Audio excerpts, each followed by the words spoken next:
নমস্কাৰ বন্ধুসকল, আজি লৈ আহিছোঁ NSPৰ বিষয়ে। আগতেও কেইবাটা ভিডিঅ' বনাইছোঁ, আপোনালোকে হয়তো চাইছে। এইটো ভিডিঅ' অতি গুৰুত্বপূৰ্ণ। বহুতে ঈশানোদয় অনলাইন আবেদন কৰি থৈছে। তেওঁলোকে কিছুমানে পইচা পাইছে, কিছুমানে নতুনকৈ আবেদন কৰিছে। তেওঁলোক মেৰিট লিষ্টৰ কাৰণে ৰৈ আছে আৰু কিছুমান ৰৈ আছে ৰিনিউৱেলৰ কাৰণে। অতি গুৰুত্বপূৰ্ণ এইটো। এইখিনি কথা চোৱাৰ আগতে প্ৰথমতে আপোনালোকে যিটো OTR আহিছে, OTRটো আপডেট কৰিব লাগিব। কেনেদৰে আপডেট কৰিব মই দেখুৱাই দিছোঁ। ডেছক্ৰিপশ্যনত দিয়া লিংকটোত গৈ আপোনালোকে যিটো লগইন অপশ্যন পাব, সেই লগইন অপশ্যনত আপোনালোকে ক্লিক কৰি দিব লাগিব। ক্লিক কৰি দিয়াৰ লগে লগে আপোনালোকৰ ইয়াত OTR যিটো,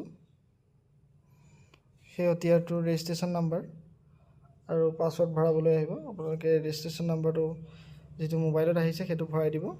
তাৰপিছত যিটো পাছৱৰ্ড মোবাইলত SMS যোগেদি আহিছে সেইটো ভৰাই দিব।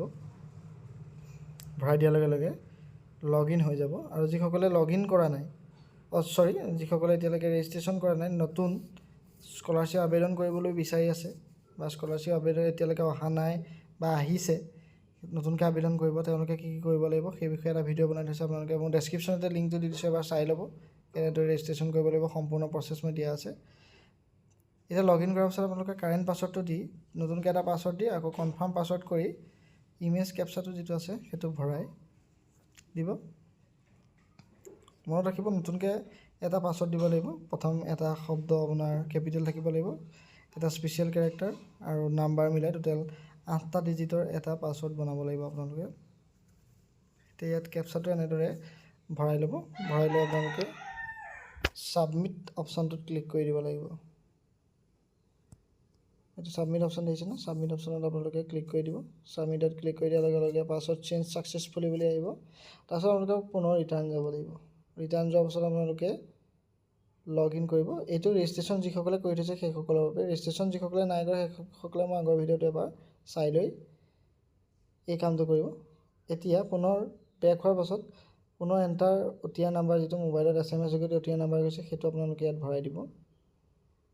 আৰু ইয়াত যিটো পাছৱৰ্ড দিবলৈ আহিছে সেইটো আপোনালোকে এতিয়া যিটো চেঞ্জ কৰিছিলে, চেঞ্জ কৰোঁতে যিটো নতুন পাছৱৰ্ড দিলে সেই নতুন পাছৱৰ্ডটো ইয়াত ভৰাব লাগিব। পুৰণা যিটো SMS যোগেদি আহিছিলে সেইটো পাছৱৰ্ডৰ এতিয়া কোনো কাম নাই। এতিয়া আপোনালোকে নতুন পাছৱৰ্ডটো দিব লাগিব। নতুন পাছৱৰ্ডটো দি আপোনালোকে কেপচা কোডটো ইয়াত ভৰাই দিব লাগিব।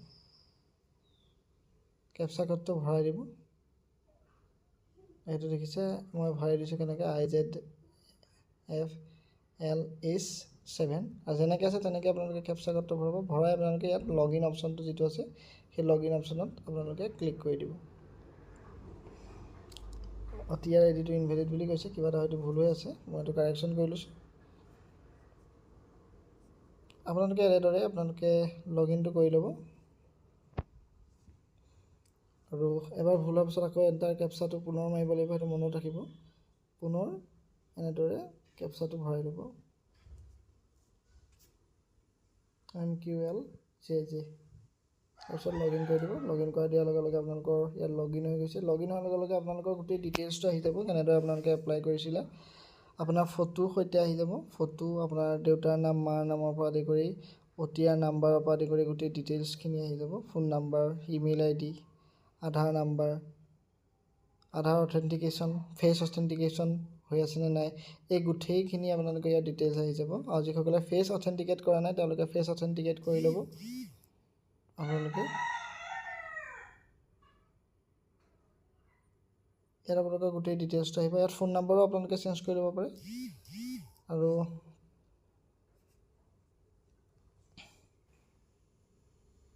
ইয়াত দুটাই মেইন বস্তু হৈছে এতিয়া বৰ্তমান, ফেচ অথেণ্টিকেশ্যন আৰু আধাৰ চিটিং। ইয়াত দেখিছে ফেচ অথেণ্টিকেশ্যনটো কমপ্লিটেড বুলি আছে, তাত অলৰেডি কৰা আছে। আধাৰ চিটিংটো নট চিটেড বুলি দেখা আছে, গতিকে আধাৰ চিটিঙৰ কাৰণে আপুনি ৰেচপেক্টিভ যিটো বেংক আছে, বেংকত গৈ আপোনালোকে আধাৰ কাৰ্ডটো দি আপোনালোকে আধাৰটো চিটিং কৰি ল'ব। এতিয়া কথাটো হৈছে ইয়াত আপোনালোকে ষ্টুডেণ্টৰ কাৰণে কি কৰিব লাগিব। এপ্লাই স্কলাৰশ্বিপ, এপ্লাই ফৰ স্কলাৰশ্বিপত ক্লিক কৰিলে আপুনি এপ্লাই কৰিব পাৰিব। যিসকলে এপ্লিকেশ্যন অলৰেডি দি থৈছে, মানে অৰ্থাৎ এপ্লাই কৰি থৈছে, ঈশানোদয় হওক বা NSP পৰ্টেলৰ স্কলাৰশ্বিপ, তেওঁলোকে মেৰিট লিষ্ট প্ৰকাশ কেতিয়া পাব, কেতিয়া ষ্টেটাছটো আপুনি কেনেকৈ চাব, নডেল অফিচাৰ ভেৰিফাইড হ'লনে, ইনষ্টিটিউশ্যন ভেৰিফাইড হ'লনে, এই সকলো এই প্ৰিভিয়াছ ইয়েৰ এপ্লিকেশ্যন ষ্টেটাছ বুলি যিটো অপশ্যন আছে তাত আপোনালোকে ক্লিক কৰি দিয়াৰ লগে লগে সম্পূৰ্ণ ডিটেইলছটো পাই যাব।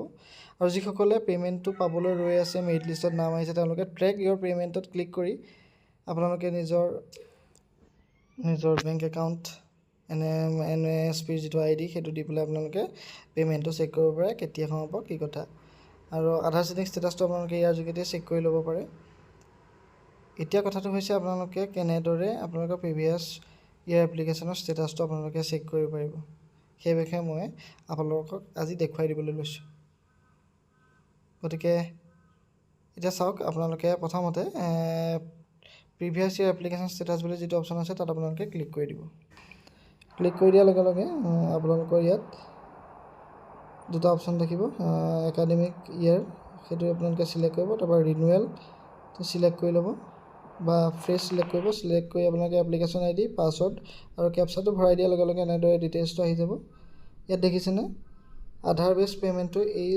স্কলাৰশ্বিপৰ এই নাম্বাৰটোৰ কাৰণে এক্টিভেট হৈছে আপোনালোকৰ এক্টিভেট হৈ আছে নে এইটো চাই ল'ব যদি আপোনালোকৰ এক্টিভেট হোৱা নাই আধাৰ চিটিং হৈ থকা নাই আপোনালোকে একাউণ্টত গৈ বেংকত গৈ আধাৰ চিটিংটো কৰাই ল'ব কিয়নো আধাৰ বেছ পে'মেণ্টহে এতিয়া গোটেই NSPৰ কাৰণে লাগু কৰিছে আধাৰ বেছ পে'মেণ্ট নহ'লে আপোনালোকৰ একাউণ্টত চৰকাৰে পইচা নিদিব গতিকে ইছানোডয়টো আপোনালোকৰ ফেইল হৈ যাব পাৰে আৰু ইছানোডয়টো যথেষ্ট পৰিমাণৰ এমাউণ্ট 54,000 টকা তেওঁলোকে দিয়ে অৰ্থাৎ মাহে 5,400 টকাকৈ তেওঁলোকে প্ৰদান কৰে গতিকে এইখিনি আপোনালোকে সাৱধান হৈ এইখিনি আপোনালোকে চেক কৰিব চেক কৰি আপোনালোকে আধাৰ চিটিং কৰাই ল'ব আৰু এই কথাটো আপোনালোকে নিজেই ঘৰতে বহি চেক কৰিব পাৰে মই দেখাই দিছোঁ মোৰ ভিডিঅ'টো চাই ল'ব এবাৰ চাই আপোনালোকে ষ্টেপ বাই ষ্টেপ এই যিকেইটা মই কৈ গৈছোঁ সেইকেইটা আপোনালোকে যদি ফ'ল' কৰি যায় ফ'ল' কৰি গ'লেই আপোনালোকে এই কামখিনি কৰিব পাৰিব এতিয়া হৈছে আপোনালোকে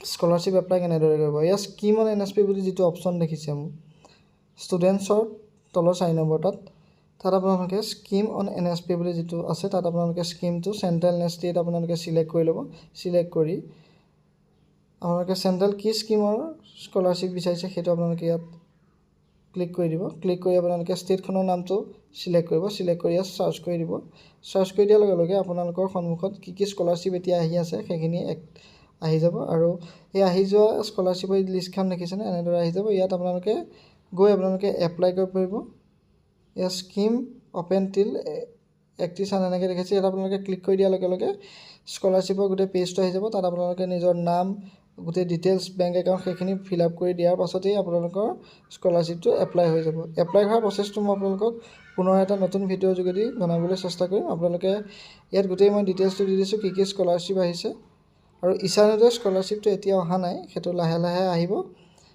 সেইটো অহাৰ লগে লগে মই আপোনালোকক জনাই দিম আৰু ৰিনুৱেলটো ডেট এতিয়ালৈকে দিয়া নাই ৰিনুৱেল খুব অতি সোনকালে আহিব আৰু ইছানোডয়ৰ মেৰিট লিষ্টটো এই এমাহ 2 মাহৰ ভিতৰত আপোনালোকৰ আগত প্ৰকাশ কৰিব গতিকে আপোনালোকে এই NSP পৰ্টেলটো মাজে মাজে চেক কৰি থাকিব মই কেনেদৰে আপোনালোকে ট্ৰেক এপ্লিকেশ্যন ষ্টেটাছ চেক কৰিবলৈ দেখুৱাইছোঁ তেনেদৰে আপোনালোকে চেক কৰি থাকিব চেক কৰি থাকিলে আপোনালোকৰ মেৰিট লিষ্টটো তাতে আহি যাব আপোনালোকে চাব পাৰিব আশা কৰিছোঁ ভিডিঅ'টো চাই ভাল পালে ভিডিঅ'টো লাইক কৰি দিব শ্বেয়াৰ কৰি দিব আৰু যদি চেনেলটো ছাবস্ক্ৰাইব কৰা নাই ছাবস্ক্ৰাইব কৰি দিবলৈ নাপাহৰিব আজিলৈ ধন্যবাদ